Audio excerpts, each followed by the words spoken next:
For people around the world that have experienced trauma and suffering, and there's plenty of it, but I do believe there's this movement around the world of, well, there's no doubt, of change, of a reawakening, I want to say, of this spirit, this warmth. My very first encounter was when I was 5 years old, and I was very, very afraid. I've been sent to bed on my own early. I'm lying in bed, and every time I put my head on my pillow, I can hear footsteps coming to get me. And we lived in a house that was a shared house with wider extended family.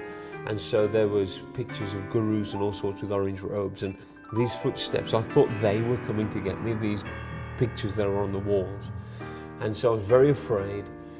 And I remember my dad telling me about Jesus, that he's always there, he'll help you. I slipped out of bed and knelt down, and I began to pray, communicating my fears and asking Jesus to come into my life and help me, take away this fear. Very simplistic 5-year-old prayer. If you do this, I'll love you and I'll serve you, kind of thing. And I just remember then getting into bed and falling asleep. I remember the peace of it.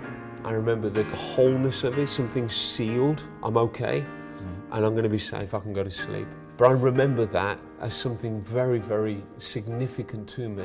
And the journey from that to now hasn't been an easy journey, hasn't all been a bed of roses, there's been difficult moments. We live in a broken world, it's going to happen. You know, whether you're in a queue and somebody pushes in front of you, or it's bigger than that and it's somebody you really love and they've promised you something and it doesn't happen, it still carries on throughout life. But I have found that the reality of the presence of God to be the sustaining, driving factor. So how do I find him? How do I walk with him? For me, the primary place is in moments of stillness, around his word, and with a heart that's open to hear what he has to say.